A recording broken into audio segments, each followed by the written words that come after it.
I hope. Nonetheless,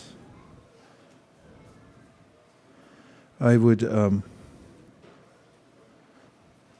like to read you the offering that I wrote on behalf of ISV. You might have seen it already.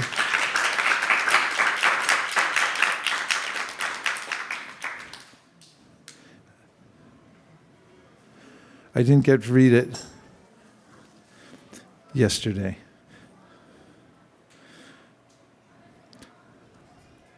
Now I have to find it. Manisha, you know where it is now? Let's see. Maybe it's on Telegram.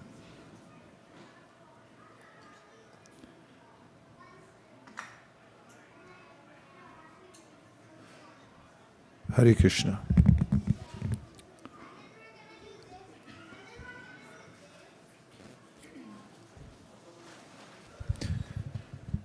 Dear Srila Prabhupada, please accept our humble obeisances.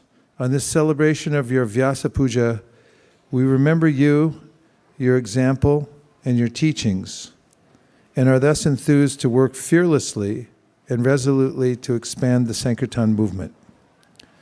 As you boldly spread Lord Chaitanya's mission, we pray that we may also endeavor to boldly expand our service to please you. The poet Virgil wrote, "Andentis fortuna iuvat." Fortune favors the bold. We know that by steadfastly serving you, we usher into our lives the greatest spiritual fortune. In a letter, you describe how this happens. The Sankirtan devotees are very, very dear to Krishna. Because they are doing the field work of book distribution, Krishna has immediately recognized them as true servants.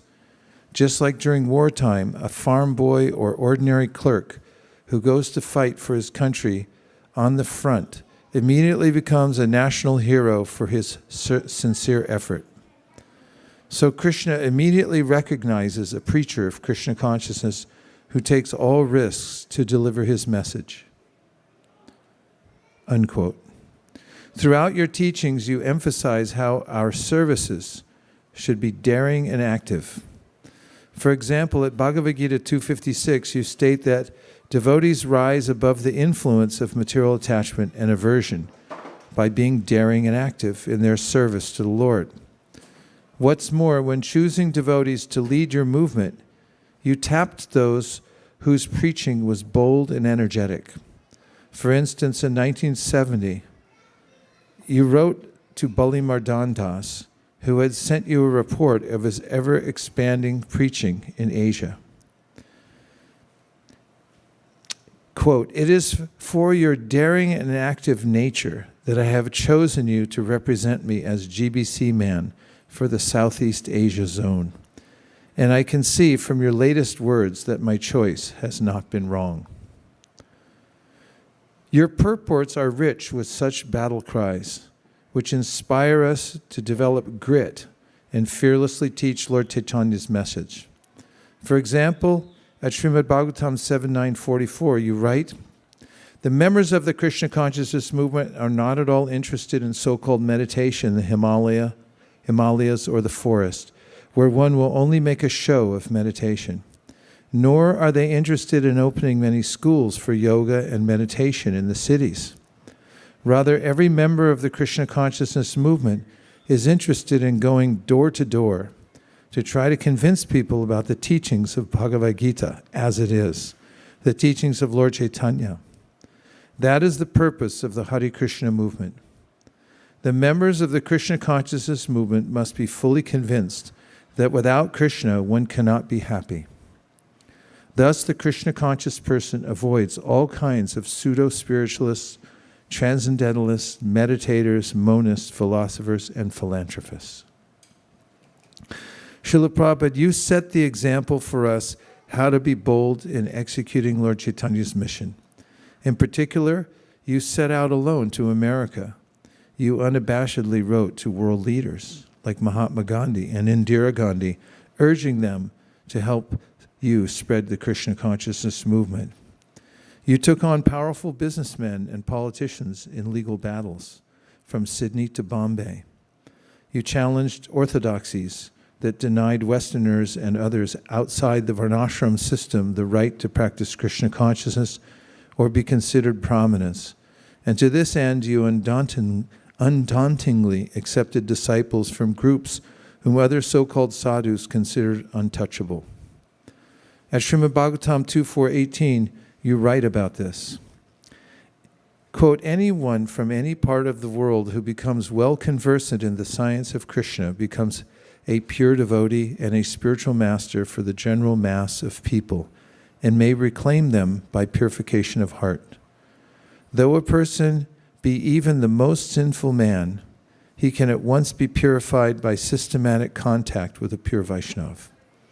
A Vaishnava therefore can accept a bona fide disciple from any part of the world without any consideration of caste and creed, and promote him by regulative principles to the status of a pure Vaishnava who is transcendental to Brahminical culture.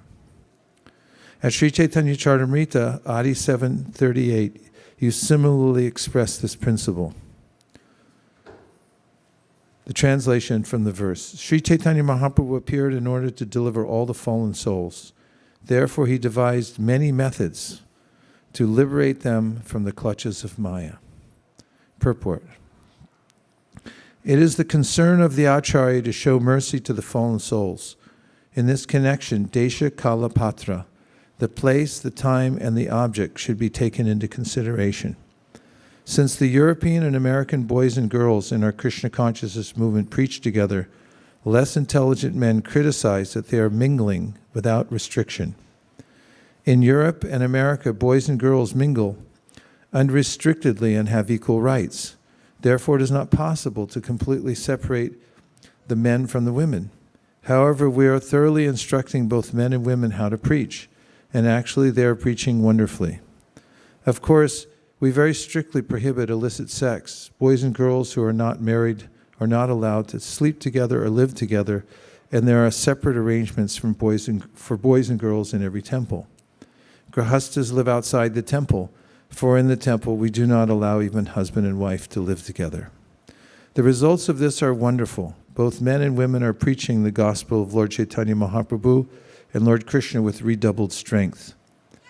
In this verse, the words, Shaba Nishtharite Kari Chaturi Apar, indicate that Sri Chaitanya Mahaprabhu wanted to deliver one and all. Therefore, it is a principle that a preacher must strictly follow the rules and regulations laid down in the Shastras, yet at the same time devise a means by which the preaching work to reclaim the fallen may go on with full force. And for even more evidence, in Sri Chaitanya Charitamrita Majid 8.128, you expose as mundane those who judge Vaishnavas according to bodily designations. Quote, it is stated in the Hari Bhakti Vilas that one should not accept initiation from a person who is not in the Brahminical order if there is a fit person in the Brahminical order present. This instruction is meant for those who are overly dependent on the mundane social order and is suitable for those who want to remain in mundane life. If one understands the truth of Krishna consciousness and seriously desires to attain transcendental knowledge for the perfection of life, he can accept a spiritual master from any social status, provided the spiritual master is fully conversant with the science of Krishna. All the acharyas representing Lord Chaitanya are bold. And we know from Shastric history, as we know, Advaita Acharya, Lord Nityananda, and Haridas Thakur were unflinching in spreading Krishna consciousness, and all went door to door to spread Lord Chaitanya's message. Even though some people slammed their doors on them, they continued undaunted and marched on fearlessly to fulfill Lord Chaitanya's desire. You will also encourage your followers to adopt this valorous mood in their service to Lord Chaitanya. For example, at Srimad Bhagavatam 9.11.25, you write, a devotee must carry out the order of the Supreme Personality of Godhead. Chaitanya Mahaprabhu said, Jare Dako Tarikaha Krishna Upadesh. Every devotee, therefore, should spread Krishna consciousness by preaching, asking whomever he meets to accept the order of the Supreme Personality of Godhead. The Lord says, Sarvadharman parityaja mamekam sharanam vraja. Abandon all varieties of religion and just surrender unto me. This is the order of the Lord who speaks as the Supreme Emperor. Everyone should be induced to accept this order, for this is victory, Digvijay, and it is the duty of the soldier, the devotee, to impress upon everyone this philosophy of life. Unquote. For those who take up this mood, the most significant consequence is they are given a role in Lord Chaitanya's transcendental pastimes. Illustrating this principle, when a disciple told you how much he appreciated the way you were tirelessly pushing on the Sankirtan movement, you commented, I'm writing the drama, and they, my followers, are playing on the stage. At Sri Chaitanya Charitamrita Madhya 1189, you elaborate upon how such followers become participants in Lord Chaitanya's Leela. Quote, a devotee is always thinking of how better to serve Lord Krishna, the Supreme Personality of Godhead, and how to broadcast his name, fame, and qualities throughout the world. One who is Nitya Siddha has no business other than broadcasting the glories of the Lord all over the world, according to his ability. Such people are already associates of Lord Chaitanya Mahaprabhu. Therefore, Narottam Das Thakur says, Nitya Siddha Karimani. One should not think that because Sri Chaitanya Mahaprabhu was personally present 500 years ago, only his associates were liberated. Rather, Srila Narottam Das Thakur says that anyone is a Nitya Siddha if he acts on behalf of Sri Chaitanya Mahaprabhu by spreading the glories of the holy name of the Lord. We should respect those devotees preaching the glories of the Lord as Nitya Siddha and should not consider them conditioned. The Sankirtan movement has taken root on every continent, and transcendental literatures and the Mahamantra are now available everywhere because of your lion-hearted service to Lord Chaitanya. At Sri Chaitanya Charitamrita Adi 3:30-31, Kaviraj Goswami describes the spirit of Lord Chaitanya. Quote, thus the lion-like Lord Chaitanya has appeared in Navadvip. He has the shoulders of a lion, the powers of a lion, and the loud voice of a lion. May that lion be seated in the core of the heart of every living being. Thus, with his resounding roar, may he drive away everyone's elephantine vices. Srila Prabhupada, you are lion-like. Your firm voice and clear instructions chase away the jackal-like vices and obstacles inherent in Kali. When we see you on the Singhasana, the lion throne, at ISV, and at each ISKCON center, we say to ourselves, this is rightly done. Best of all, however, is that through your strong preaching, you have made us believe in ourselves. A wise person once said, the greatest asset people have in their lives is someone who has more faith in them than they have in themselves. Srila Prabhupada, it is your faith in us that drives us on. Because of you, we now dare to believe that we can spread the Sankirtan movement all over the world, and we are actively engaged in doing so to the best of our ability. It is also because of your faith in us that we trust that by following the process of devotional service, we can become pure devotees and someday go back home, back to Godhead. And on this auspicious day of your appearance, Srila Prabhupada, we, the members of ISKCON of Silicon Valley, pray to boldly serve you in the way that you showed by your example and precepts. Your servants at ISKCON of Silicon Valley. Om Tat Sat. Thank you.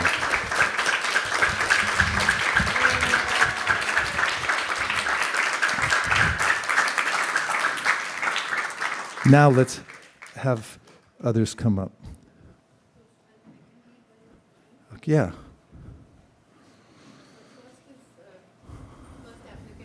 Thank you. Okay.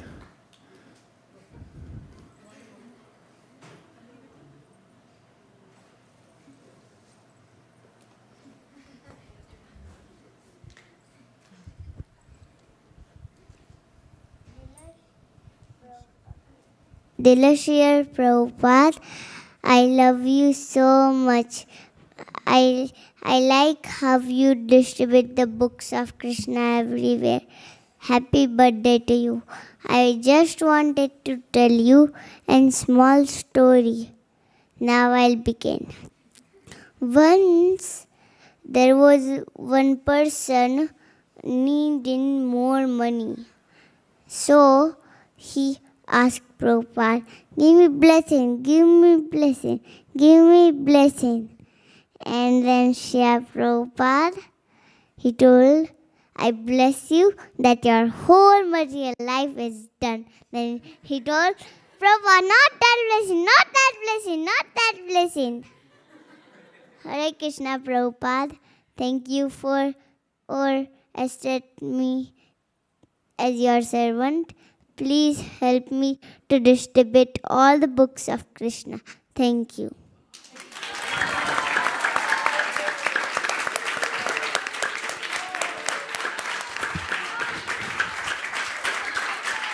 Yeah.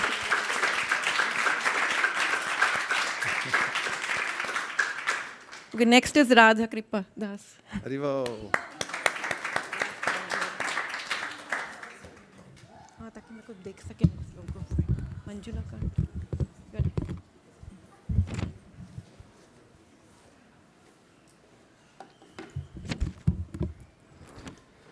ओम अज्ञानतिमिरन्धस्य ज्ञानञ्जनशलाकाय चक्षुरुन्मिलितं येन तस्मै श्रीगुरुवे नमः.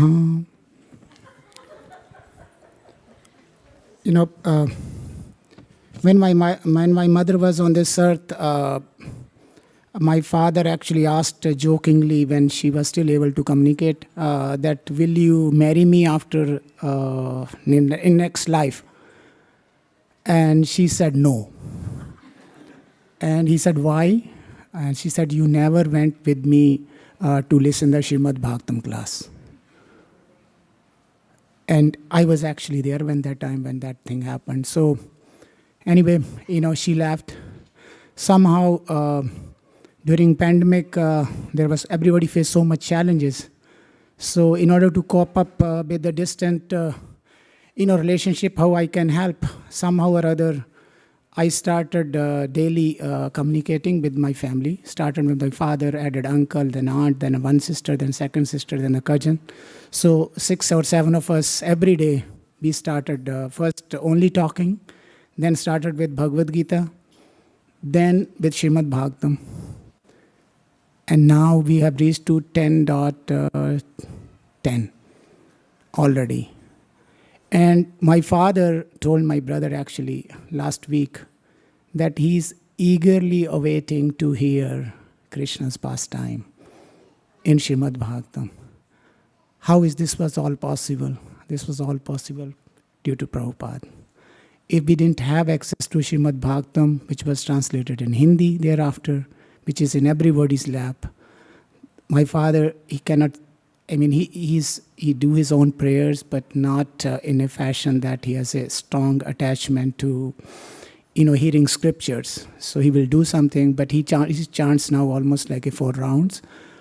But more importantly, the attachment to hearing Srimad Bhagavatam, the Krishna's Leela, when we reach that chapter 10, then he almost like shifted completely. And he didn't tell me, he told my brother. So it is a testimony that at least he is seriously looking into that. So Prabhupada has done wonders. Anybody who has touched Prabhupada's books, knowingly or unknowingly, because of compulsion or faith or no faith, he has transformed it. And another testimony of my cousin, sister, she is also from Chandigarh. I asked her, that we still have one additional seat in our WhatsApp call. I think there's maximum 7 people can do a video call. So she joined. So now she's there for 1.5 years.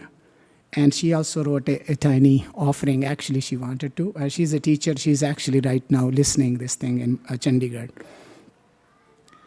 So she said that, Prabhupada, she wrote a long one. She said, just only talk about what she has written. She said, Prabhupada, I have been for 1.5 years, have been associated with Krishna consciousness in this journey.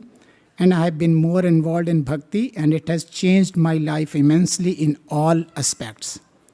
I have started looking at things positively, and it gives me ability to face challenges happily. And she has been chanting 1, 2, 3, 4 rounds, and last 1 week she has been chanting 16 rounds. So all this thing is Prabhupada's magic. The books which, sounds like, what is in it. There's a purity in their heart. And that purity has changed. I've seen the changes happening in those which I could never even imagine in my life. So one aspect about the 10th chapter, which we read actually last week, the deliverance of Yama Arjuna's trees, and the shloka is 10:25. This is very actually interesting. I probably shared this with many. I just want to read the translation.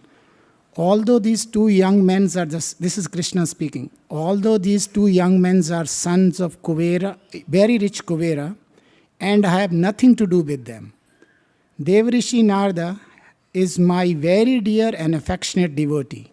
And therefore, because he wanted me to come face to face with them, I must do so for their deliverance. This is the power of sadhu. This is the power of Srila Prabhupada. All glory to Srila Prabhupada. Thank you, Prabhupada.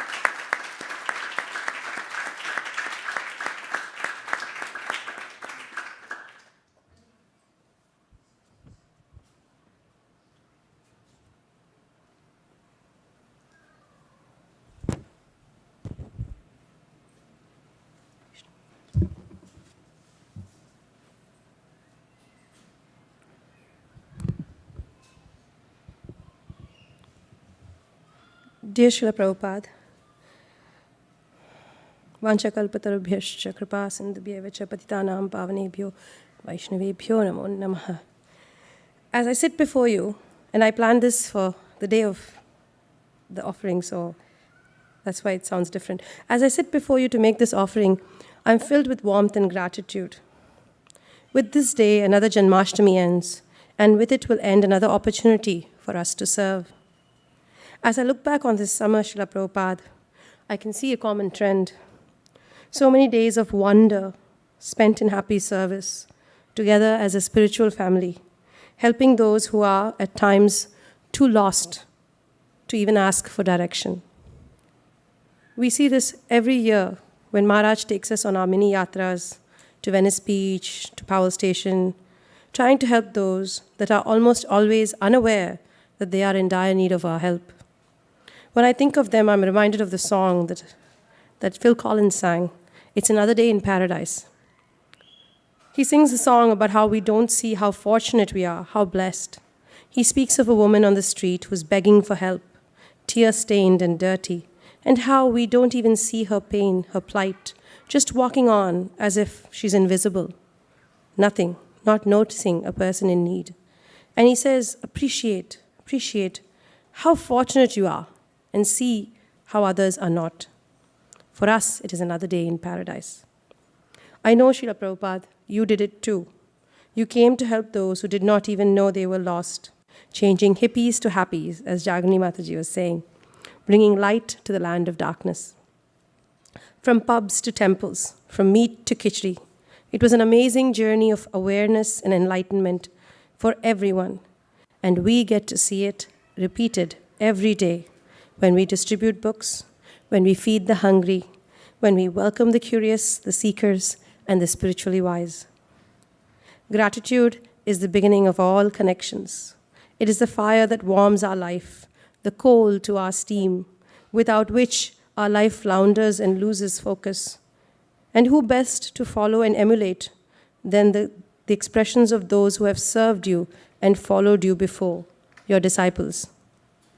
It is an amazing sight to see everyone today, each a jewel, a special pearl in your offering to the Lord that is ISKCON, each expressing that special gratitude for that one thing of many things that you have given them all. For some, it is your willing acceptance. For some, your personal care. Some speak of your rich spiritual knowledge, and others of your simplicity and your straight talk. You, Srila Prabhupada, have given us all of yourself and kept nothing back, teaching your disciples to do the same. On one side here sits my Guru Maharaj, to me like the rising sun. He fills me with warmth and energy every time I see him, shining bright, full of possibility, opportunity, that is him, offering so much to me who can do so little. And on the other side, there's Giriraj Maharaj, like the sweet, soothing warmth of a beautiful sunset, with a smile that melts frost, and words that can soothe an aching heart, like the warmth of a heater on a cold winter's day. Reassurance, that is him, making you feel like it's all okay, it's good. We've all been through it and it'll end well. Just wait and see. And in this way, each of your disciples is offering us something special while offering us all of themselves, just like you. So I ask myself sometimes, hitting my head in my thoughts as I hold my face in my hands, what is this heart of mine that has no gratitude? What is this mind of mine that has no focus? What are these words that have no kindness? What is this body that has no discipline? What is my soul without gratitude, without humility? What am I? Help us, Srila Prabhupada, always see the good in everyone around us, to see how much we can truly help, and not hesitate when it's time to do so. Not for us. If not for us, then whom? Especially when we know that it is our duty to fulfill your calling as your grand disciples, especially when you all have given all you have to us. How can we not give anything? How can we give anything less? With gratitude and more gratitude, begging for humility and service, your grand disciple, Manjula Kanti Dasi.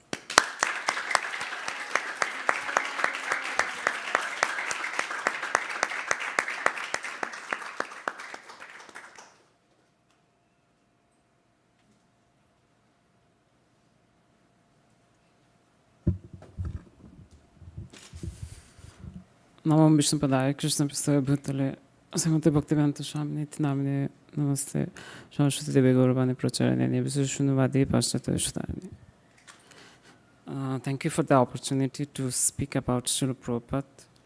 Though I haven't seen him, but I tried to understand him through his books and through Prabhupada's disciples. So I would like to focus on one aspect of his power of accommodating, what I have observed. Like in Lilamrit Volume 5, Tamal Krishna Maharaj and Prabhupada was discussing about the temples that was set up in India. So Prabhupada was so dynamic in his approach actually. When he came to the West, his focus was more on, was started with chanting, and then slowly getting disciples and establishing temples and then preaching. But when he was in Rukmini Dwarkadhish temple, he was instructed by the deities there, Rukmini Dwarkadhish, to go to India. And Prabhupada was sharing with Tamal Krishna Maharaj that he didn't want to go to India at that point. He thought that he will stay in the West forever and preach here and make it his residence. But when Krishna desired him to go back and preach, he went to India and he took such a dynamic approach. Like he focused more on establishing magnificent temples, like 3 of the very famous temples in India, Krishna Balaram Mandir temple, and then the one in Mayapur Chandrodaya Mandir, and then in ISKCON Juhu. So all 3 are kind of some of the most magnificent temples in India. And then he focused on Pandal programs. Actually, devotees wanted to do Harinam Street Harinam, it didn't go very well, and he said, this will not work, focus more on Pandal programs, and then that way attract newcomers. So such dynamic in his approach. And one aspect was engaging everyone, like Surbi Prabhu became later Surbi Maharaj. I was listening to Prabhupada memories, so he was explaining how Prabhupada somebody actually got him and introduced to Srila Prabhupada that he's an architect. And then was, you are an architect, so we need help with, I think many temple construction was going on simultaneously. Then ISKCON Juhu, then the Vrindavan temple, Krishna Balaram. He said, we need help with architecture and all. And he said, I didn't know how I started, getting engaged in services. And he was saying in his dealings with Prabhupada, Prabhupada was always far-looking. Even he was an architect, but Prabhupada was giving some suggestions, which also it was difficult for him to comprehend how to implement those and all. And Prabhupada was so pushy also. And that way, even in our place, I can say in Chittagong, they were trying to establish a temple for last, I think 20 years, and they wanted it to be the most magnificent temple in Bangladesh. So it took them around 22 years actually to establish just one temple. But Prabhupada, within 5 to 6 years in India, he established not one like that, 3 temples. And all of them are so magnificent, and they attracted a lot of new devotees, and then well accepted among even Indians. So I think that's amazing. He was an excellent judge of time, place, circumstances, and he knew what to do where. That really amazes me still now when I read. And yeah, that's all I wanted to share. Hare Krishna.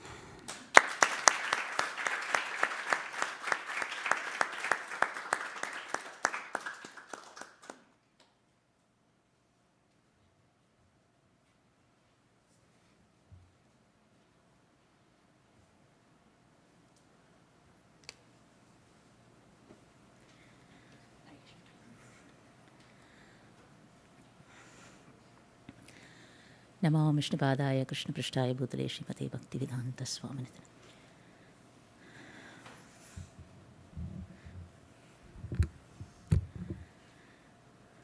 You need to keep that close. Oh, close, okay. Hare Krishna, Srila Prabhupada. Please accept my humble obeisances. Wishing you a very happy birthday. Prabhupada, thank you so much for everything you have done for us. Prabhupada, my life would be nowhere without you and your kind disciples. When I started my journey in Krishna consciousness, one of my very close god sisters in Chaupati said the day before she ever visited the first ISKCON temple, she dreamt of a person, an old man. She woke up with a distinct memory of an old man who she had no clue who that was.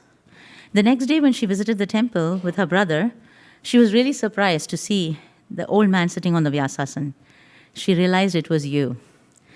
So I know several of my other friends would talk, and they're always so amazed and admire you so much. As a newcomer, my attraction was only to my Guru Maharaj, His Holiness Radhanath Swami. I always thought, how do I get connected to you? Well, you know the best, and you sent me to ISV. With the ultimate inspiration and encouragement of His Grace Vaisesika Prabhu, I started the journey to distribute books in a small way. I feel so much connected to you now, Prabhupada. Prabhupada, I also got to know you through your disciples. His Grace Vaisesika Prabhu's enthusiasm to distribute books is super duper quadruply contagious. Her Grace Nirakla Mataji, she's a mom to all of us and is super kind that she is ready to help devotees in every capacity she possibly can.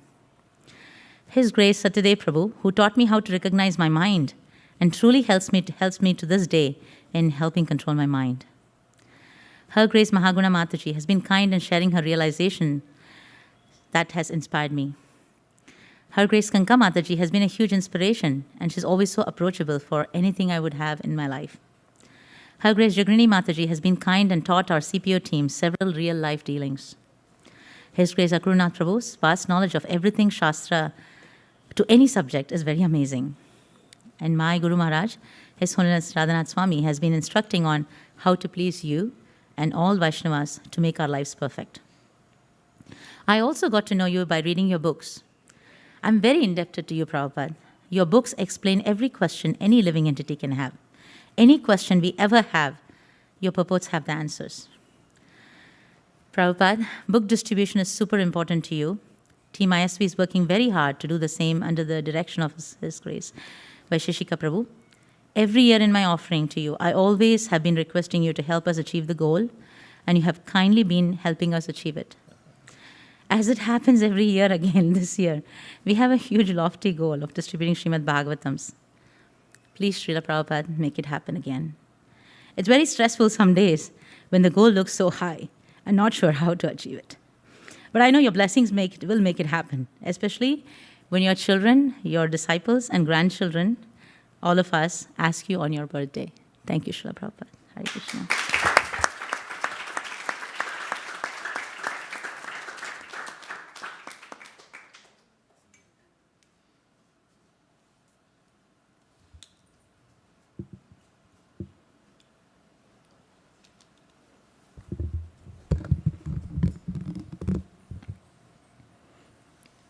Hare Krishna.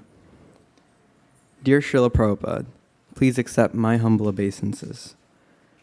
I am grateful to be able to say some words celebrating your Vyasa Puja today. What you accomplished in your lifetime is remarkable. We can all see the result of your service all around the world in your devotees and centers.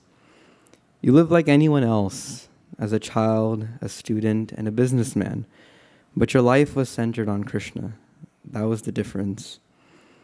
Your life is an example of the best devotee, but you had your own troubles and challenges. The challenges you faced were real and personal, and you overcame them with such a grace and strength. Although you are from the spiritual world, you display the journey of a devotee for our benefit. Like many of us, you were brought up in a devotional family, and at a very young age, you were serving Sri Sri Radha and Krishna.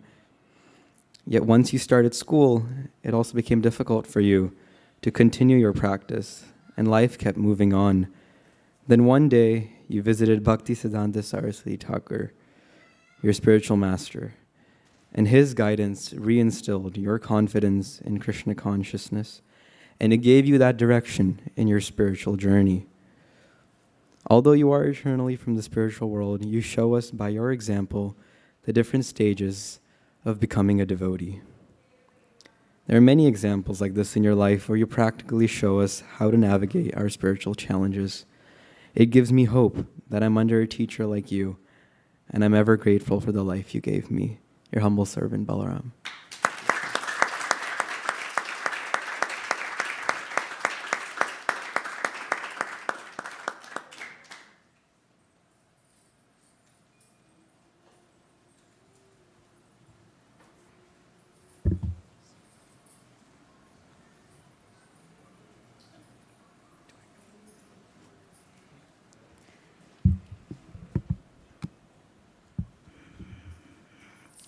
नमो विष्णुपदाय कृष्ण पृष्ठाय भूतले श्रीमते भक्ति वेदांत स्वामी नामिने sorry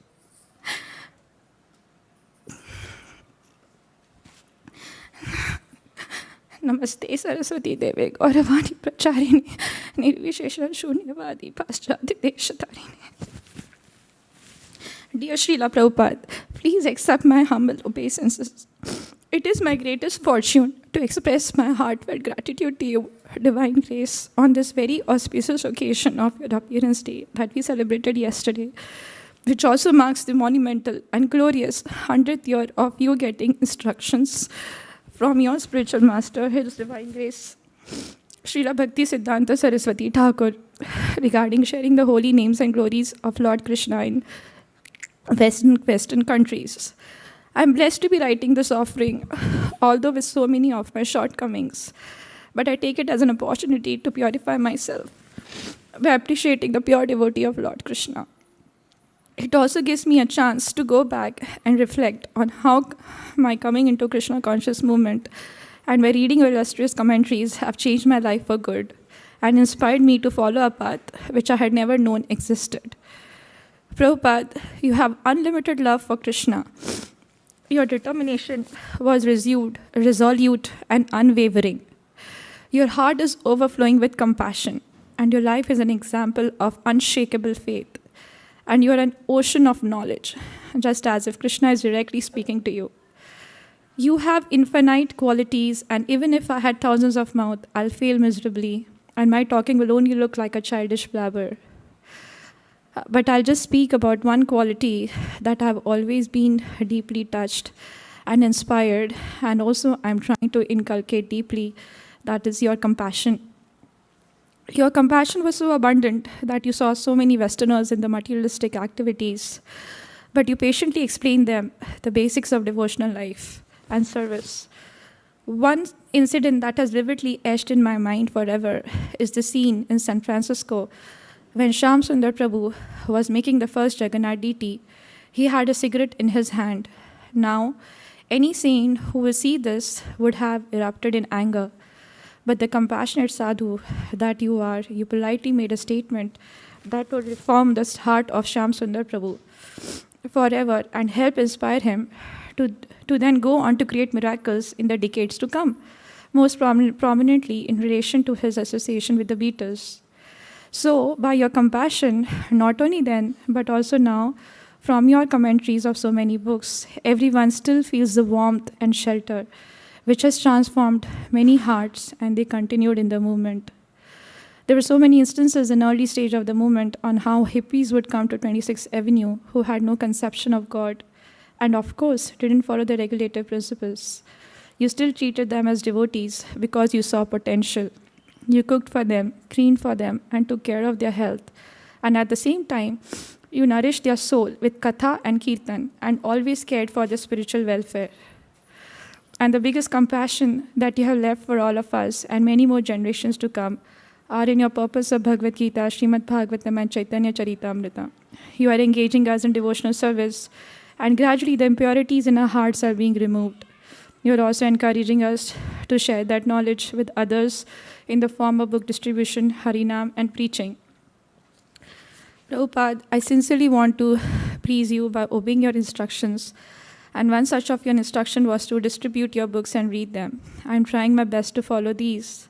And out of these instructions was one that you wanted to really preach in the Middle Eastern countries and Middle Eastern people.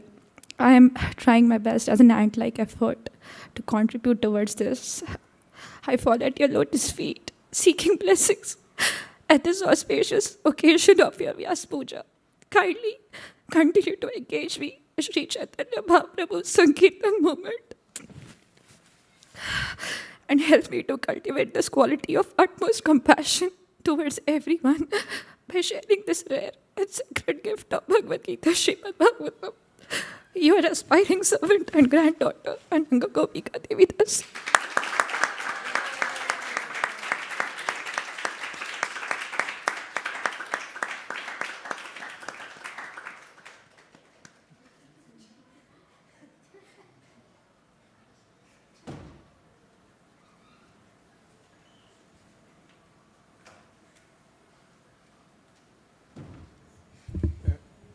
Hare Krishna. Actually, after Mataji's emotional presentation, mine will be very dry.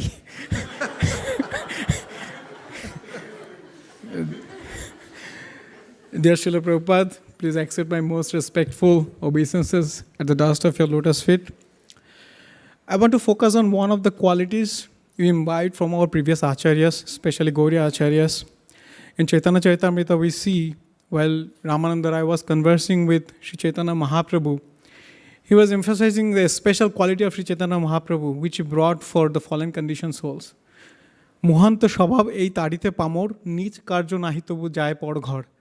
Even though a very saintly person has nothing to do with these mundane materialistic people, still to deliver them, they go door to door and associate with them or give their association to them. Similarly, even though you did not have anything to do with fallen conditioned people, as because you were always transcendentally situated, you were always serving Krishna with your body, mind and words, still you came to this foreign land and established this movement, which is the flagship of Sri Chaitanya Mahaprabhu's movement, and it's spreading like wildfire everywhere. So the risk you have taken to establish that, I can say that it's actually exactly compared to the risk taken by the Vrajavasi devotees. They have taken risk of their life, their opulences, and everything to establish the loving service to Krishna. Similarly, you have taken risk of your family life, your opulences, your material duties, even in your own life, because you have faced so much difficulties with your health, still you have come to this land to deliver us. So that's why Shri Krishna Chandra, as he mentions in Bhagavad Gita, that ye yatha mam prapadante tam tathaiva bhajamyaham, he also reciprocated accordingly. We see that every day, many places, your deities, your pictures, many homes are getting installed, are installing your pictures and worshipping you on a daily basis. In many places, on an hourly basis, you are being worshipped as Param Guru, as Guru. In many places, on every minute, many of your transcendental literatures are being distributed. And every second, many devotees are chanting your pranam mantra and glorifying you. This is a special benedictions given by Krishna Chandra to show that if somebody takes the highest kind of sacrifice for me, I also reciprocate him accordingly. Personally, I feel, Prabhupada, when I started reading your book, I didn't understand what actually meant yatha yatha. Srimad Bhagavad Gita, yatha yatha. That was the first Bhagavad Gita I got introduced to by the mercy of my parents, and I didn't understand what it meant. But now when, by the mercy of my Guru Vargas, my Shiksha Guru Vaisesika Prabhu, when I read that, I see that every purport, you don't speak anything about yourself or anything you speculate. You just connect the dots with the scriptures. So this is the ultimate blessings one can get in their life, to get connected with the Shastra, with proper meaning, with proper mood. So I'm really grateful that you got me introduced to this movement and keeping me alive here. Another thing I want to mention, I know it's getting very longer, that the year 1965 is very crucial for the world, because you stepped on this Western world on that year without any penny, anything. Everybody knows about it. And from there, this movement sprouted. But for me personally, 1965 is very important, because 1965 Latham Street is kind of Silicon Valley's address. So I am very thankful from heart that you connected me with this 1965 so that I can progress in my devotional service. Hare Krishna. We are aspiring disciples. Follow the prandas.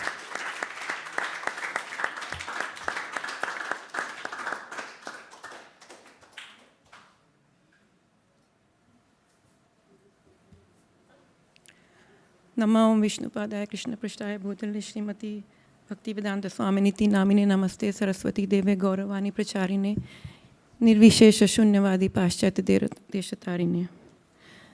Dear Srila Prabhupada, please accept my humble obeisances. All glories to you. Wish you a very, very happy birthday. I just want to say that, recently during the pandemic, some of the Matajis, including me, we started reading your books quite regularly, and we are really enjoying that reading. And I really pray that we continue this, forever, and even after forever. And as we read, I realize how, because I think. Earlier also I read, when you read by yourself, when you read with others, it definitely makes a difference, because maybe I'm not noting something, but others note that point. And together we are discovering what kind of a genius you were. Sometimes, we read the whole chapter and I think, okay, I didn't understand everything. Maybe I just, my eyes were reading, but not me. But at the end of the last purport, you'll explain the whole chapter in a summary, and then everything comes, to our mind. I mean, we have witnessed here Shlokeshwari Mataji. And then in CC, Chaitanya Charitamrita, we are reading, like, when Mahaprabhu visits South India, he's so good in geography. I don't know how Prabhupada writes, like, he maps every place and what was its origin, how the temple came, history, geography, everything. He's like mixing together for us so that we understand and we can picturize and connect more. Even the prasadam items, he'll describe, okay, this is this, and then I sometimes get curious, because even though I have some Bengal background, I don't know each of them. So I'll ask my parents, what are these? And so, it's learning so many things together. Of course, Krishna consciousness is the main thing. Every page of Prabhupada has bhakti element, but other than that also, he has so much else to tell us. And because of this reading, I'm making more friendship with the Matajis than I was earlier. And another thing I realized when I went to San Francisco Rath Yatra this time, that I, always consider that, I am not good at book distribution, all the other devotees are, I can't speak much. But I could do, because I read, I could speak to it, many things which they were asking me, I could answer the questions. And some books went, so I felt very, very satisfied. And another thing which I want to tell about the San Francisco Rath Yatra, that Prabhupada, I met a disciple of yours who mentioned that he had left the movement of ISKCON after being an active member for 17 plus years. But he was looking at your books. He said he has left the movement, but he was looking at your books and he said, oh, I know this, I have seen this. It seems that even he wrote the introductions to some of those books. I forgot. I mean, I have the names somewhere written. And then he started looking at the books which were written by your disciples. And he came across the Brihad Bhagavatamrita by Gopi Paranadhana Prabhu. And he started looking into that, and I thought he was interested. I told him, Prabhu, do you want to take this? He said, no, it's okay, I have to carry. I said, we'll arrange for it. So he left, but I saw he was looking at it even more intensely, and he told me, he was my very close friend. I think in LA Temple they were together. So he was telling, and he went. In 20 minutes he came back again, and I saw he had tears in his eyes. And he was wiping his eyes, and I said, Prabhu, do you want the book? He said, yes. So he took the book, he gave a donation. Later when I told Radha Prabhu, he said, you shouldn't have taken donation from him. But I but I did take, I had So the only thing that came to my heart is that he may have decided to leave ISKCON, but Prabhupada hasn't left him. And in a way, he's still connected. He's still connected, because looking at him, and I was wondering, if he's left, why is he here then, So,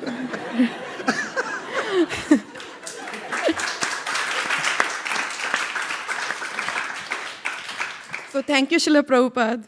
I have hopes that, you'll sweep me back to Godhead. Hare Krishna, thank you.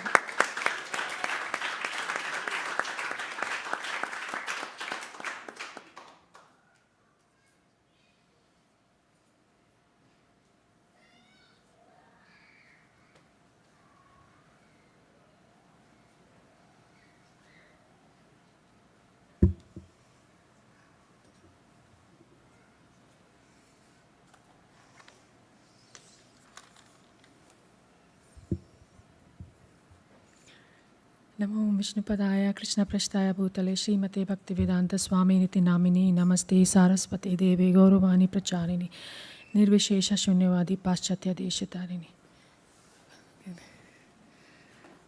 I'm trying to, in Guru Maharaj's blessing, I'm trying to make an attempt to glorify Srila Prabhupada.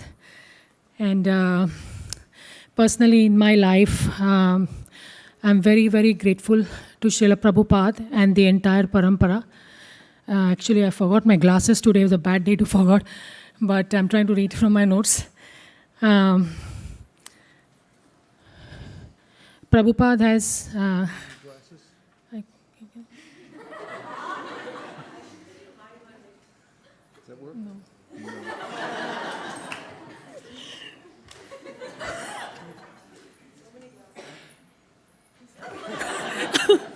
It's okay, I can try. Yeah. Sorry. I'm actually very, very grateful to Prabhupada, because me and my life and my family wouldn't have been the same if it was not for Srila Prabhupada. And Prabhupada has made me the best version of myself. Without Prabhupada, it wouldn't have happened. And I never knew what's the best version of myself, and only because of him, I think I know what it is, and I know that's a right thing that I'm doing, and I cannot go wrong. So I'm very, very sure about that. My life has been 360-degree turn just because of Srila Prabhupada, and I don't know what I would be doing today, watching some movies or taking kids to movies or doing some real nonsense if it was not for Prabhupada. So I just thought of writing down something about what really inspires me about Prabhupada. And I felt that Prabhupada had no personal ambition. When he came here and he taught the Western world, he had no personal ambition. He kept working very humbly just to spread the knowledge of Krishna consciousness and just teach everybody what devotional service means and what is the Supreme Personality of Godhead and who that is. And thousands, we all know, consider him as their dearmost friend and well-wisher. He has taught us, always remember Krishna, never forget Krishna. That's the core of my life, especially with Bhakti community. I've seen this, how to dovetail our life and how to take Srila Prabhupada's example, how we can still live in material world and still be out of it if we dovetail everything to Krishna. And Srila Prabhupada, you are a pure devotee from birth, from a very small age, infancy. You worshipped Radha and Krishna in the temple. You did your own Rath Yatra. You were very much inspired by Srila Bhaktisiddhanta Saraswati Thakur, and you helped spread the Krishna consciousness movement in the Western world. and you took your spiritual master's word to your heart. And that is something I really, really love and learn from Srila Prabhupada, how to take your spiritual master's word to your heart, whether you know whether you can do it or you cannot do it, whether you are qualified, you're not qualified, whether it's your comfort zone, you're not your comfort zone. You just follow your Guru's instructions and the Guru will empower you. I've seen that in my life, and that is the life of consistency that Srila Prabhupada has demonstrated, along with the patience, because where he has really turned around in his life at such an old age, he has waited for so many years with his Guru's instructions in his heart. And what to say about us. So if, at least for me, I always feel like when Maharaj gives me some instructions, it might take time, but Prabhupada took so much time, but it's like the life is in preparation. When the time comes, we will do our service and the right time will come. And that's the example, Srila Prabhupada, I learned from you. And Srila Prabhupada continuously wrote back to Godhead magazine, whether there was a customer or there was no customer, whether there was a devotee or there was no devotee. He consistently kept doing his service, and that's what I learned with him. Like, whether you get a result, whether somebody becomes a devotee or not, that's not in your hand. You just do your service. That's what I learned from him. And Srila Prabhupada, in spite of being with Westerners who were so much fallen and had all the worst things possible in terms of material life, he taught them the 4 regulative principles. For Indian people, when we are born, it's the easiest thing to do because that's something it's like normal for us. But doing that in a Western country was the hardest thing, and how Prabhupada has done that.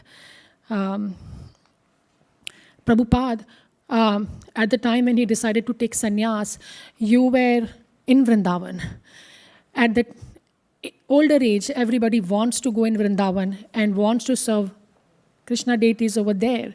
But he went out of his comfort zone. That was not the place he wanted to be. He wanted to be the place where he can take Krishna to everybody, show Krishna to everybody. So that was his mood. And I think that I learned from him the most, because when should I stop? No, he appreciated it. Okay. He liked that. Okay, thank you. Oh, thank you so much, Prabhu. Yeah. Okay, thank you. Thank you.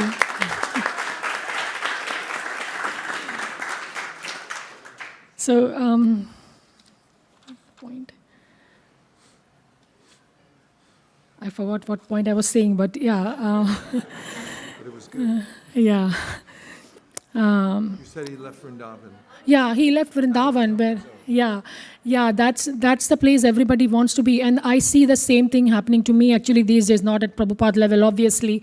But when I get Bhakti community participants and I have to spend time with them, I feel that, I need to spend time with my friends over here. Like I used to have so many discussions with my friends, and I'm missing that. I'm really missing that. So when Premi came, Premi told me that, the best friends you will make will be from your Bhakti community. You will see that how your life will change and how these new devotees will change your life, and they will be your friends for life, because that's where you will spend your most time now. And I see that because I see that in all these newcomers, and I spend time with them. And I think that's what Prabhupada saw at that old age. He left his family and he made friends, and he made children, he made disciples. And this is what we are learning. At least for me, it was like a good lesson that I learned from Srila Prabhupada, that we can do the same thing in our life. And people in this time are most unhappy now than ever before. And because the most important part of their life, the spiritual aspect, is completely missing. And it's only because of Srila Prabhupada. If we were in India, suppose, we would be going to 100 temples. In my own home, in my altar in my home, we used to have the Jesus Christ picture. We used to have Mahatma Gandhi's picture. We used to have every deity's pictures. And we used to say every prayer of every demigod. And that's how I was grown up. But I had no idea what I'm doing, and everything is equal. But here, just one Krishna deity, and we know everything like Krishna is the Supreme. Without Srila Prabhupada, I would never have known that, and I had no idea about what I was doing all my life before Srila Prabhupada. So, Srila Prabhupada, he traveled on Jaladuta on Krishna's birthday. That was that was something like it struck my heart. Like in spite of so much difficulties, how Krishna was there with him all the time. And even though Krishna was Prabhupada was so lonely, but he never felt that he's lonely because he always knew that Krishna is with him. He never left the hope that always remember Krishna, never forget Krishna. And even if he was in separation from Vrindavan, he still was following his mood of his spiritual master, because his spiritual master told him that you need to spread this to the Western world, and he took it to heart. He didn't let it go so easily. And he actually wrote Srila Prabhupada that Srila Prabhupada writing this, and I was thinking, how can Srila Prabhupada write this? He says, I have no devotion nor knowledge, but I have strong faith in the holy name of Krishna. I am designated as Bhakti Vedanta. And now, if you so desire, you can fulfill and reach the purpose of Bhakti Vedanta. So he prayed to Krishna that I am nobody. Prabhupada praying to Krishna, I am nobody. And he asked Krishna to fulfill the meaning of his name, that fulfill the meaning of Bhakti Vedanta, which is devotion with knowledge. And he actually called himself the most insignificant beggar. A.C. Bhaktivedanta Srila Prabhupada. That was something like, he's so oceanic, he has so much knowledge, but he considers himself as the most insignificant. Then what are we? Like, I feel like, what am I? Like, I'm nobody. If Srila Prabhupada thinks like that, like what should be my mood? That should be my mood. And even the lower and the lower and the lower and the most lower, 1,000,000 times.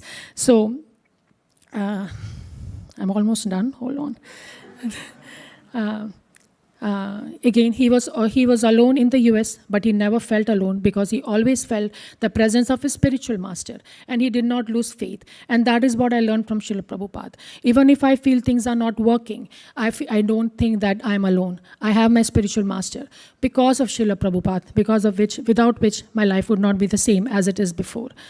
And one more thing I like about Srila Prabhupada, that he's very distinguished, but yet he's very grave. And when you see him with the small children, he's so naughty. Like, he's like a mix of everything, like a mother. When the mother has to be strict, she's the worst person you have to deal with. But when the mother is like loving, she's the best person you can deal with. That's how Srila Prabhupada is. He's like the mother and the father and the grandmother and the grandfather for all of us.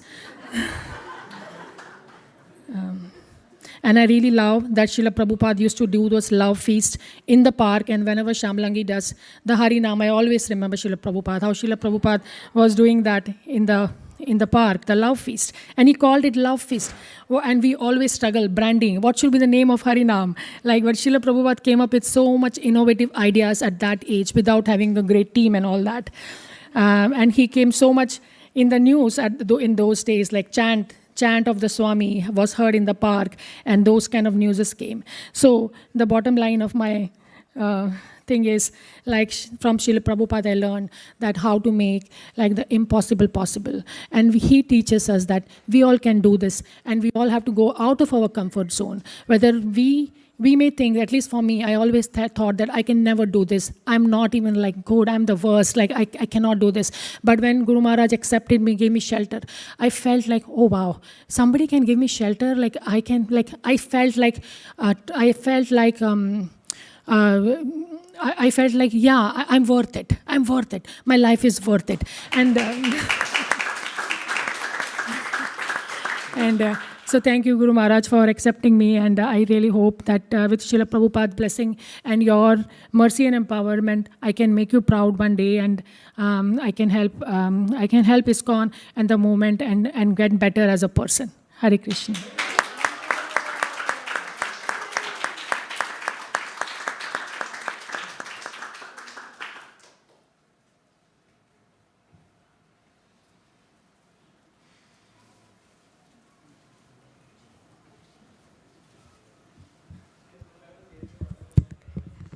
Dear Srila Prabhupada, please accept my humble obeisances.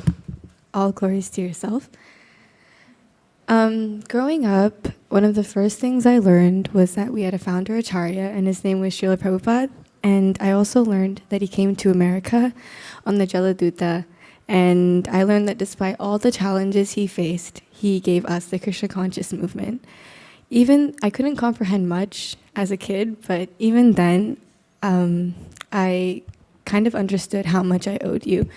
But now I fully understand it. You have given me everything I need in life, a Guru Maharaj, a movement, and a purpose. And for that, I cannot express how grateful I am. I know that Krishna consciousness is the most important aspect of my life, and now that I think back on it, I realize that is all because of your mercy.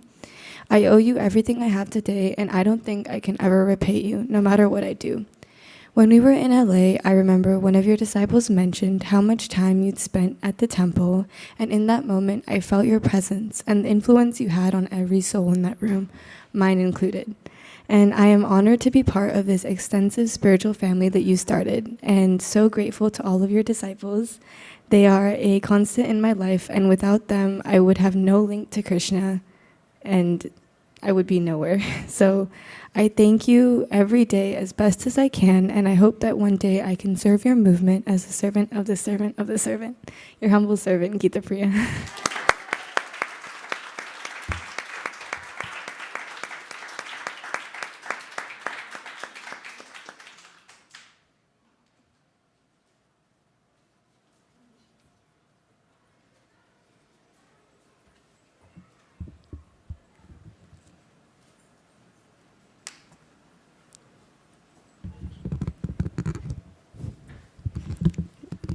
Dear Srila Prabhupada, Nama Om Vishnupadaya Krishna Prasthaya Bhutale Srimate Bhaktivedanta Swami Niti Namine. Every year, as I sit down to write my offering, I ponder upon how it's possible to glorify and describe the importance of someone in my life, though I've never met them. Sometimes I take it for granted, but the fact that I'm surrounded by devotees who have full faith in you, know you very well, and have dedicated their lives to you has taught me that they're merciful enough to give me a better understanding of who you are, Srila Prabhupada. This past year, I've learned so much from your disciples. Every day, they've shown me what family means, what it means to care for one another, and how to balance both material and spiritual life. In LA earlier this month, I got to experience the mood of service and encouragement firsthand from your disciples. From Nirakala Mataji, who patiently guided me, and also from Jagarini Mataji, who I heard so many Prabhupada stories from, I felt really grateful. While preparing for Rath Yatra festivals, the devotees were fully engaged in hearing, chanting, and reading. Every so often, they would scream in joy, Jai Srila Prabhupada. Always engaged in service, they carried out your mood of your mission. Walking through the streets while pulling the chariots made me think about how far we've come. From a couple of Rath Yatras from ISKCON in India to so many now all around the world are all because of you. You've given my generation and the coming generations an opportunity to experience true happiness. You've allowed us to take part in kirtans, chanting, and listening to lectures from your disciples and devotees. You've given us a chance to go back home, back to Godhead in this lifetime. A quick story I want to share with all of you is the story of Yamuna Mataji and how once she wasn't really doing very well and there wasn't any space, and so she had to be in like a walk-in closet, and she was just in the walk-in closet just trying to rest and feel better, and Srila Prabhupada noticed that she was missing and during the programs, and so he inquired a lot about her. And one day suddenly like it's described that Yamuna Mataji was in the walk-in closet and she saw like the door of the closet open and she saw Srila Prabhupada's lotus feet first, and then she looked up and Prabhupada was standing there and he placed his hand on her head and he asked, Yamuna, how are you doing? And Yamuna Mataji explained her symptoms, and then Prabhupada said, I think this is jaundice, and he said, I will take charge of your recovery. And he came in and checked on her progress every day and made sure that she's in a good condition to get better. And I just realized through this that he not only cared for his disciples growing spiritually, but also making sure that they're really in the topmost health condition. And one time I remember asking Nirakala Mataji, how come that she cares about so many devotees? I mean, like, there's so many of us, so many youth, so many children, and so many Prabhus and Matajis. And she responded, it's what Srila Prabhupada taught us to do. And that really touched my heart, because I was like, wow, I'm getting a glimpse of what it was like in the past. And I want to thank you from the bottom of my heart for giving me so much, promised myself I was not going to cry this year.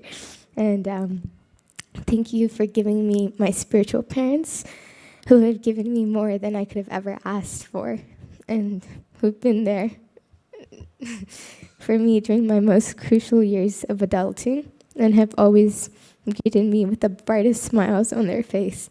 And thank you for giving me my spiritual master, who has helped me grow academically, spiritually, and emotionally. And thank you for giving us Vaisesika Maharaj, who always takes the time to make sure that we're growing up as well-rounded devotees by teaching us Shastra, how we should behave when there's a senior devotee present, and allowing us to grow by freely being ourselves.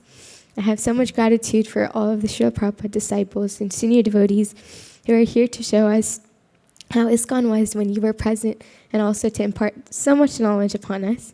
Thank you for giving me my Krishna conscious friends who I can confide in and make mistakes with and talk to and grow along with. Thank you for giving me everything and more.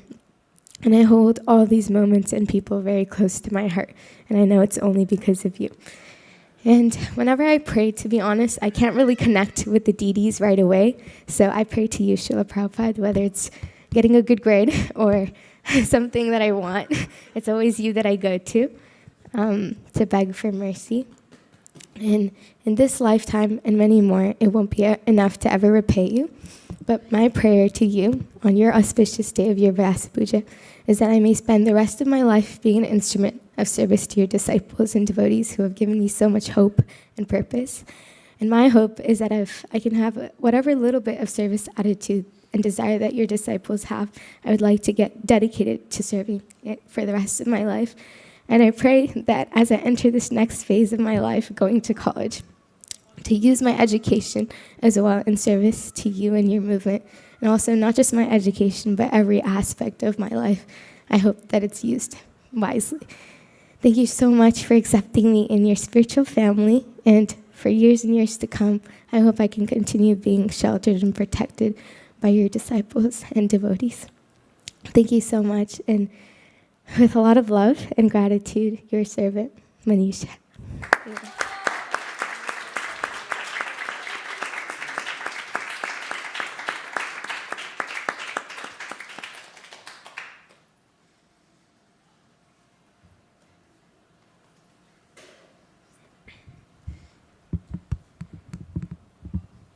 Hare Krishna. Dear Srila Prabhupada, please accept my humble obeisances. All glories to you. Happy Vyasa Puja Day. As a child, I would hear your story from the Prabhupada Lilamrita, your treacherous journey around the world, and diligence for following through with the order of your spiritual master. I thought, how could someone at that age even have a little determination to pursue something so unpredictable? But you did. With minimal belongings in hand, you traveled across the ocean to an unfamiliar place, carrying purely the message of Krishna in your heart. You once said that you have not come to the West to beg something, you have come to give something. And what a gift you brought. Hidden in your treasure chest of books lied the potential to transform countless lives. A speaker visited my school recently and said a quote that reminded me of you. He said, "It doesn't have to be easy, it just has to be possible." We are too lost to even ask for direction, like Manjulakanta Mataji said. But still, you powered through so many difficulties to give us a chance. We can associate with you by reading your books. Your purports and lectures are so deep, yet so simple to understand. When I listen to your recordings, I find myself scrambling to write down compelling points, which you had sewn together perfectly, only into one sentence. Even though my generation couldn't have the privilege to have your association in person, we can see your impact on the world so clearly through your disciples, your books, and your thriving ISKCON movement. Seeing the empowerment and strength of all of your disciples continues to encourage me each and every day, especially Vaisesika Prabhu. Thank you for giving me such staunch role models to follow. You've established the mood of spreading the holy name in them so firmly, and their dedication shows. Your disciples' loving and accepting nature brings me to tears, and I think about how they represent you so appropriately. Thank you for everything. Srila Prabhupada, your life, exuding kindness, patience, and mercy, has given us all a perfect example for our Krishna conscious pathways. I hope that someday, somehow, I'll be able to have a speck of your devotion and please you by being a servant at your Divine Grace's lotus feet. Your loving servant, Anushri.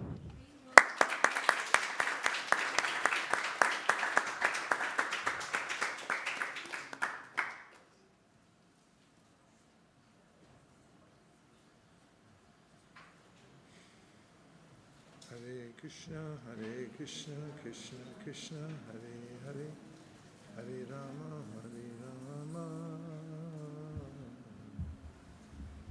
Rama Rama, Hare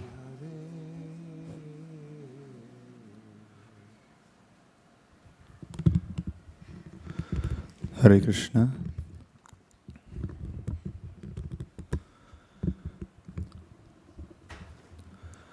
Namo Vishnupadaya Krishna Prishthaya Bhutale Srimate Bhaktivedanta Swami Niti Namine Namaste Sarasvate Deve Gauravani Pracharine Nirvishesha Shunyavadi Paschatya Deshatarine. So initially I wrote an offering to you, Srila Prabhupada, but then I read it and I realized it was really bad. So I just took some notes down, and I wanted to touch upon 4 things that I thought were extremely perfect, and that you were the perfect example of.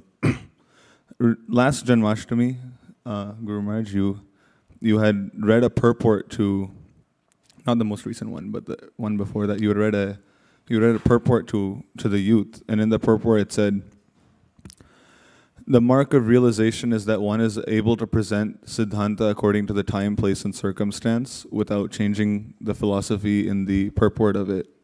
And when hearing that, I thought, wow, Prabhupada is the literal embodiment of that.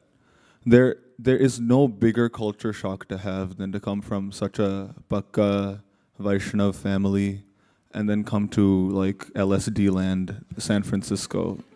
It's such a big culture shock. And to see the way Prabhupada took it, I mean, obviously for him it was like, wow, but even after that he still stayed with them. But I see myself in my own life and how I deal with my own spiritual life and deal with the lives of those around me. And I think, wow, if I could just be a little bit more like Srila Prabhupada and recognize the spiritual potential in people, there's so much to be enjoyed in this world. Because no matter where everyone is, as Gaur Govinda Maharaj says, without Maya, because the Jiva, as Maharaj says, the Jiva's nature is to be open to suggestion. Without Maya, the Jiva is just a pure devotee. So if we just remove Maya, then we have a lot of pure devotees. The next is, another thing I really appreciate of Srila Prabhupada is, he has this thing that I like to call the purport translations. It's a translation of a verse that is not the literal translation, but he'll also have like the mood of the verse imbued in the translation itself. It's so awesome. And I'll just give one example of it, or 2 examples. The first one is, it's a verse from the Srimad Bhagavatam. Gyataya pitarau putra bhratara suhrido pare yad vadanti yad ichanti chanumodeta nirmama.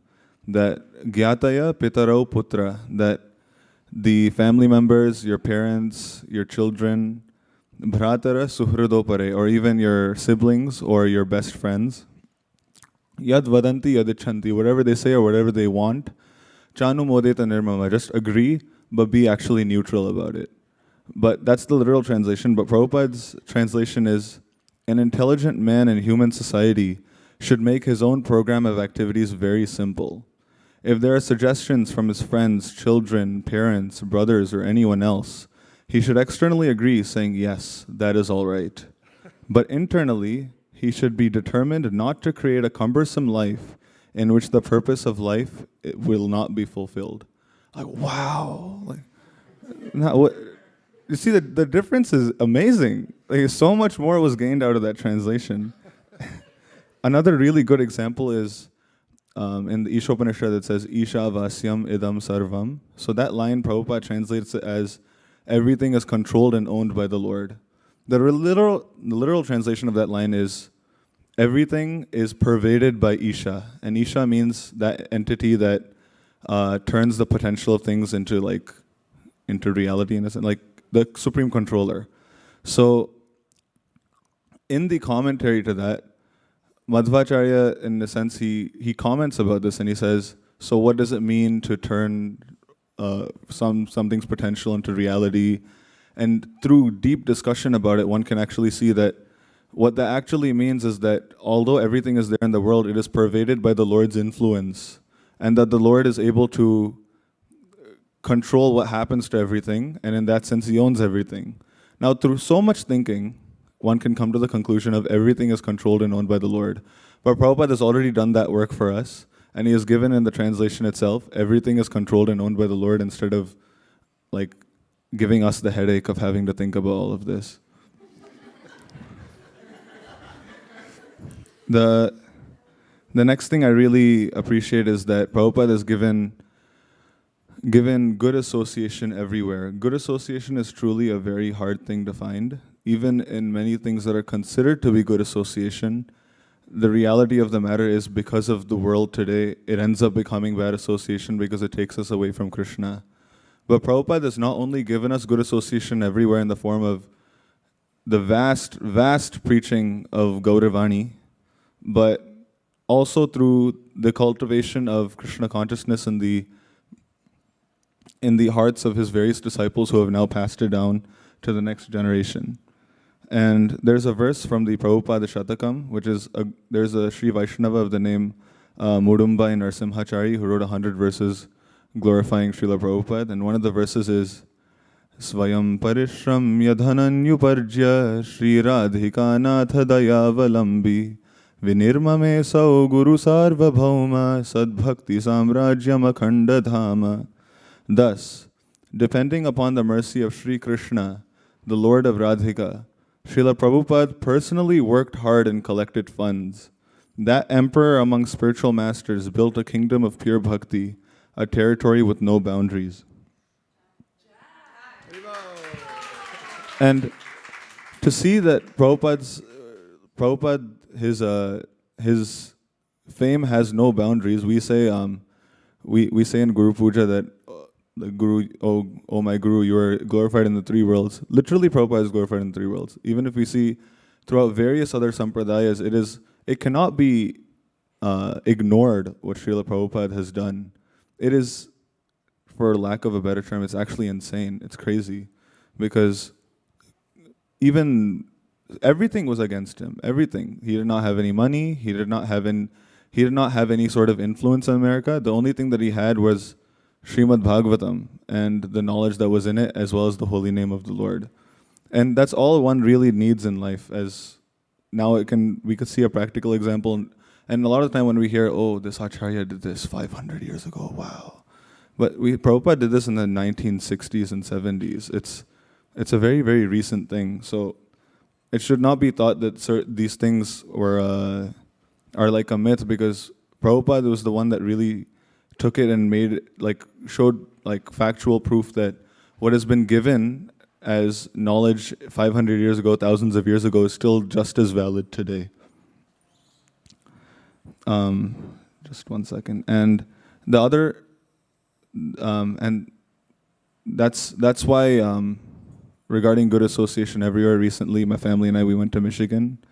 And even in Michigan, when our family is very different in Michigan, not the very spiritual types, but even there we went to ISKCON Farmington Hills, met Yugal Kishore Prabhu. We had such nice prasadam, talked about Srimad Bhagavatam. It was I completely forgot I was in Michigan, and I was having such a good time. And I was thinking, wow. And this is they're in a completely different time zone. And Finally, I wanted to thank you, Srila Prabhupada, for what I think is your greatest gift. And I think that obviously the greatest gift you have given is Krishna Prema, but I think that the greatest gift you have given is not only yourself, but also the entire parampara before you. Srila Prabhupada, you've made it so clear that, and many times you have said that your biggest authority comes from the fact that you have not changed anything that has been passed down to you from Bhakti Siddhanta, from Bhakti Vinod Thakur, all the way up till Rupa Goswami. And upon reading the works of the Goswamis, I see that many things, even if you haven't explicitly said it, you have really hinted at it and really like subtly alluded to it. That when I go back and I read your books, I'm just like, wow, like it was right there. But I didn't realize it until I saw what the Goswami said also. And not only that, you gave the encouragement to go and study the works of the previous acharyas. Recently, I was discussing with a friend of mine the beauty of Vishwanath Chakravarti Thakur's just general like personality, and I was thinking that after some time I was thinking, wow, Vishwanath Chakravarti Thakur, he's the best.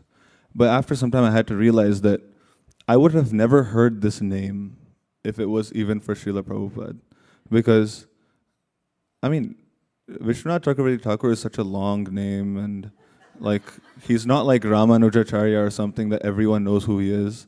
He's this hidden gem, but he's not just some sort of gem. He's like a gem that burns brighter than 50 million suns. He's that type of gem. And even then, because of the state of the current world, he's not given the certain pedestal that he's given. But Prabhupada, through his works, he's still given highlight to him. I wanted to read some purports that I actually hold very close to my heart that really, I'm really sorry. That, I'll finish with this, yeah. That kind of showed me this. And the first one was in the first canto, first verse of Bhagavatam. Prabhupada writes, within the past 500 years, many erudite scholars and acharyas like Jiva Goswami, Sanatan Goswami, Vishwanath Chakravarti, Vallabhacharya, and many other distinguished scholars, even after the time of Lord Chaitanya, made elaborate commentaries on the Bhagavatam, and the serious student would do well to attempt to go through them to better relish the transcendental messages. The other one is, one can know the glories of Sri Chaitanya Mahaprabhu only by reaching in knowledge a conclusive decision about Sri Krishna strengthened by bona fide study of the conclusions of the acharyas. And finally, Srila Jiva Goswami, following the previous acharyas, has inculcated the conclusions of the scriptures in the 6 theses called the Shat Sandarbhas. False devotees who have very little knowledge of such conclusions fail to achieve pure devotion for want of zeal in accepting the favorable directions for devotional service given by self-realized devotees. Such false devotees are like impersonalists who also consider devotional service no better than ordinary fruitive actions. And Prabhupada has saved us from this trap of becoming false devotees by giving us complete guidance and showing us that a religion without a philosophy is sentimentalism, but simply having a philosophy without actually practicing it is simply just a fanatic belief that you have. So my humble, earnest request to you, Srila Prabhupada, is that although I struggle, I lack any sense of morality, I lack any sort of humility in my life, and I lack any sort of genuine spiritual understanding. I really pray that you please keep guiding me and don't let me make any sort of stupid mistakes along the way out of some sort of sense of spiritual superiority. Thank you. Hare Krishna.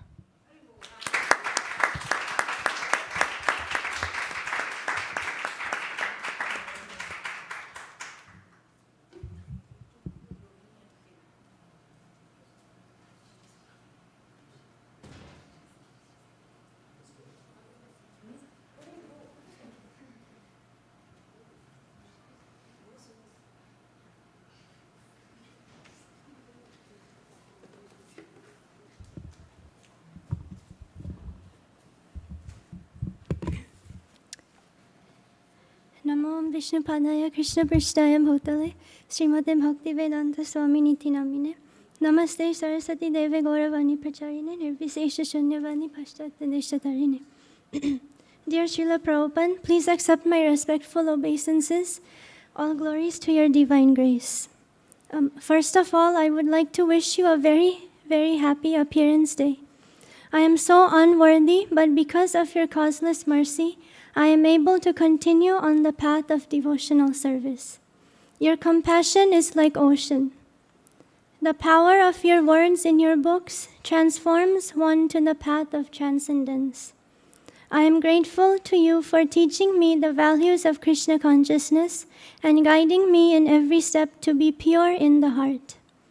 On this day, I am remembering your tireless efforts to spread Krishna's message throughout the entire planet. I beg for your mercy so that I can remain humble and always be in the mood of the servant of the servant of the servant.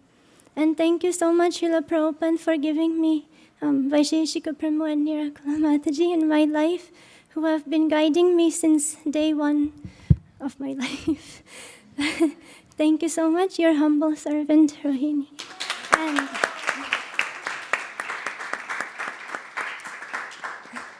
And I seek all of your blessings so that I can serve Srila Prabhupada for the rest of my life. Hare Krishna.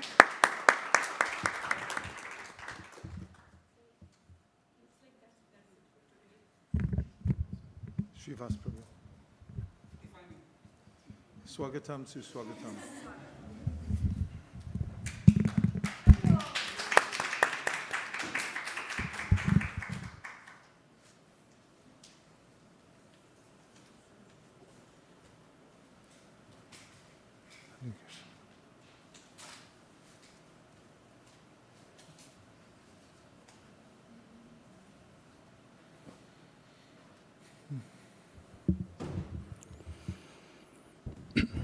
Namam Vishnupadaya Krishna Prishtaya Bhutale Srimate Bhaktivedanta Swami Niti Namine Namaste Saraswati Deve Gauramani Pracharine Nirvisesha Shunyavadi Paschatya Deshatarine. Dear Srila Prabhupada, please accept my humble obeisances at the dust of your lotus feet. All glories to your divine grace and all glories to your spiritual master, Srila Bhaktisiddhanta Saraswati Thakur. As we see in Kali Yuga, the authority is a term that is used and abused. Neither the authorities have the proper inspiring qualities among their followers, neither the followers have the proper respect. Partly because we have a political system that makes everybody or all the people think that they are the kingmakers in the name of votes.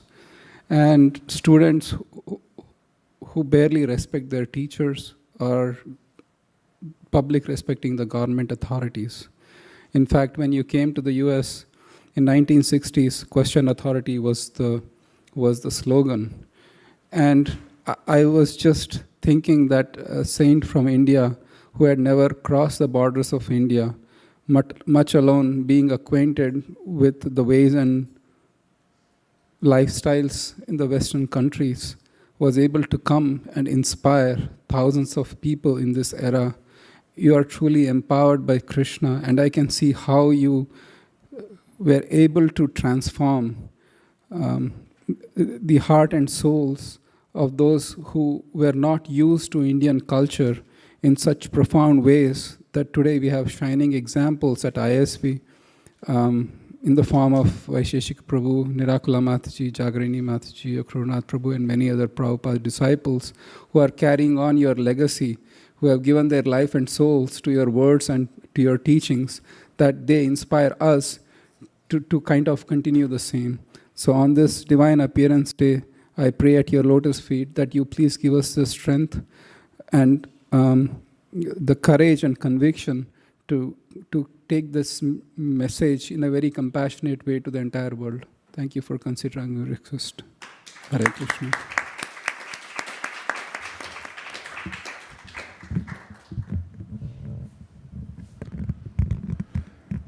To me, it's actually sweeter hearing from the next generations, which is very encouraging. because it proves the power of the spiritual system, that nothing is lost. It actually increases. Because the farther away something gets, normally, like with Wi-Fi, you start losing. And too many people using it, it's like, nah, it doesn't work. But the more people who come into the process of Krishna consciousness, and seemingly the further away they get chronologically, the more we realize the potency, because we see that it's not just carried, but amplified. It's really a moving experience for me, and I know for Nirkula also, these continuations, not just of the offerings here, but of the entire sampradaya. You can taste it, you can feel it, the electricity is running through.